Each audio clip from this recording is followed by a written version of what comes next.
Please subscribe my channel and hit the bell icon to get the notifications. Articles. आज के इस video में हम आर्टिकल्स को अच्छी तरह से समझने की कोशिश करेंगे। आर्टिकल्स इंग्लिश ग्रामर का एक इम्पोर्टेंट टॉपिक होता है। एकेडमिक और कॉम्पिटिटिव एग्जाम्स में आर्टिकल्स से संबंधित क्वेश्चन अवश्य आते हैं। आर्टिकल्स ए, एन और द को हम आर्टिकल्स के रूप में जानते हैं। ए और एन को इनडेफिनिट आर्टिकल्स तथा द को डेफिनिट आर्टिकल्स कहते हैं। ए और एन का प्रयोग किसी नाउन के पोजीशन को इनडेफिनिट अनिश्चित बनाने के लिए किया जाता है। ए और एन, ए का प्रयोग उन नाउन्स के पहले होता है जिनका पहला लेटर कॉन्सोनेंट से शुरू होता है या जिनके पहले लेटर की साउंड ध्वनि कॉन्सोनेंट की होती है, तो उनके पहले हम ए का प्रयोग करते हैं। तथा जिन नाउन्स का पहला लेटर या पहले लेटर की ध्वनि वोवेल की होती है, स्वर की होती है, उसके पहले हम एन का प्रयोग करते हैं। ध्यान रहे, ए और एन का प्रयोग सिंगुलर काउंटेबल नाउन के पहले करते हैं। ए और एन का प्रयोग करने से पहले हमें यह सुनिश्चित कर लेना चाहिए कि जिस नाउन के पहले हम ए और एन का प्रयोग कर रहे हैं वह नाउन सिंगुलर है और काउंटेबल है, यानी एक वचन है और गणनीय है, उसको गिना जा सकता है। अनकाउंटेबल नाउन के पहले हम ए और एन का प्रयोग नहीं करते हैं। तो इसलिए ए और एन का प्रयोग सिंगुलर काउंटेबल नाउन के पहले होता है। ए का प्रयोग उस नाउन के पहले होता है जिस नाउन का पहला लेटर, पहला अक्षर कॉन्सोनेंट होता है या पहले लेटर की ध्वनि कॉन्सोनेंट व्यंजन की होती है, तो उसके पहले हम ए का प्रयोग करते हैं। तथा जिस नाउन का पहला लेटर वोवेल यानी ए, ई, आई, ओ, यू या वोवेल की ध्वनि होती है, उसके पहले हम एन का प्रयोग करते हैं। For example, a boy, a girl, an apple, an orange, A, E, I, O, U, ये इंग्लिश के 5 वोवेल्स होते हैं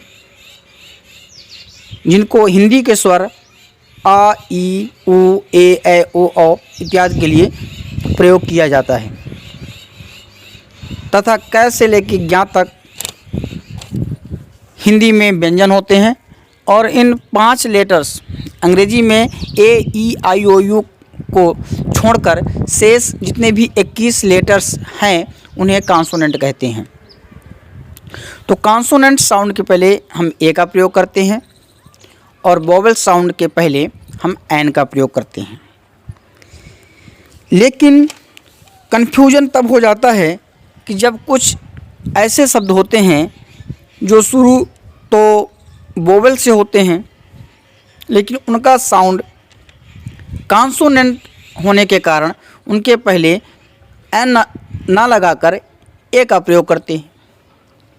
और उसी तरह कुछ ऐसे लेटर्स होते हैं जो कॉन्सोनेंट रहते हैं लेकिन उनका साउंड वोवेल की तरह होता है, तो उनके पहले हम एन का प्रयोग करते हैं। तो कुछ ऐसे वर्ड्स को जानना विद्यार्थियों के लिए बहुत ज़्यादा ज़रूरी हो जाता है, क्योंकि कॉम्पिटिटिव या एकेडमिक एग्जाम्स में ऐसे ही कन्फ्यूजिंग नाउन्स आते हैं जिनको विद्यार्थी देखकर ए और एन के यूज में कंफ्यूज हो जाते हैं या गलती कर बैठते हैं।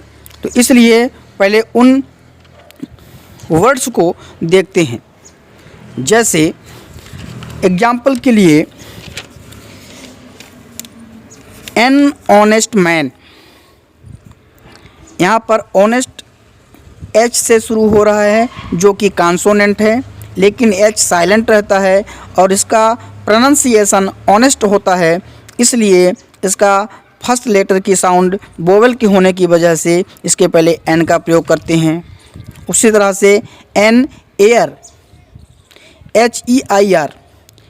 उच्चारण तो इसका H यानी कॉन्सोनेंट से हो रहा है, शुरू तो कॉन्सोनेंट से हो रहा है, लेकिन H साइलेंट होता है और इसका उच्चारण एयर होता है। और उच्चारण इसका प्रोनाउंसिएशन, इसका पहला लेटर वोवेल की साउंड रखता है, इसलिए इसके पहले एन का प्रयोग करते हैं। तो an honest man, an air, an ears, an MA, MA abbreviation form में, शॉर्ट फॉर्म में जब कोई कॉन्सोनेंट प्रयोग होता है तो उसका उच्चारण की जो पहला लेटर की साउंड होती है वो वावेल से शुरू होती है, इसलिए उसके पहले हम एन का प्रयोग करते हैं। जिस तरह से L, M, N, S, इस तरह से उच्चारण करते समय अगर इनका एब्रीविएशन फॉर्म में प्रयोग किया गया है तो इनके पहले वोवेल की साउंड आती है, इसलिए एब्रीविएशन फॉर्म में या शॉर्ट फॉर्म में इनके पहले हम प्रोनाउंसिएशन के आधार पर एन का प्रयोग करते हैं। तो N MA, N MLA, N NCC boy, and N hour, N honour, N HMT watch, N Xmas tree, N LP school, etcetera. इसी तरह से कुछ ऐसे वर्ड होते हैं जो शुरू तो वोवेल से होते हैं लेकिन उनका पहला साउंड कॉन्सोनेंट से होता है, इसलिए उनके पहले हम ए का प्रयोग करते हैं। कुछ ऐसे वर्ड्स को देख लेते हैं। ए यूरोपियन, इसका पहला लेटर ई है जो कि वोवेल है, लेकिन यहाँ पर ई की साउंड ई और यू को मिलाकर यू हो रहा है जो कि या कॉन्सोनेंट है, इसलिए कॉन्सोनेंट साउंड होने के कारण इसके पहले एन ना लग के ए लगता है, इसलिए a European, a university, a uniform, a utensil, a unanimous decision, a union, a unit, a unique dress, a useful cow, a 1 rupee note, a 1 way ticket, etcetera. ये कुछ ऐसे वर्ड्स हैं जो वोवेल लेटर से शुरू होने के बाद कॉन्सोनेंट की साउंड प्रोड्यूस करते हैं और कॉन्सोनेंट से शुरू होने के बाद वोवेल का साउंड प्रोड्यूस करते हैं, इसलिए इन वर्ड्स को विद्यार्थियों को अच्छी तरह से याद रखना चाहिए। इसके अतिरिक्त जो भी शब्द वोवेल साउंड से शुरू हो रहा है तो उसके पहले एन का प्रयोग करना है, तथा जो शब्द की शुरुआत या फर्स्ट लेटर कॉन्सोनेंट का साउंड करता है उसके पहले ए और वोवेल का साउंड करता है तो उसके पहले एन का प्रयोग करना है। कॉमन नाउन सिंगुलर नंबर के पहले ए और एन का प्रयोग करना अनिवार्य होता है। इस तरह से ये कुछ जनरल और साधारण यूज हैं। इस वीडियो में केवल ए और एन के साधारण यूज को सीखे हैं। अगले वीडियो में इनके कुछ स्पेसिफिक यूज सीखेंगे और उसके बाद द के एक स्पेशल वीडियो में द के प्रयोग को अच्छी तरह से सीखेंगे। तो विद्यार्थी ए और एन के प्रयोग को अच्छी तरह से सीखें और इससे रिलेटेड एक्सरसाइज को सोल्व करें, अध्ययन करें, ताकि ए और एन के प्रयोग में उनको कोई दिक्कत ना आए।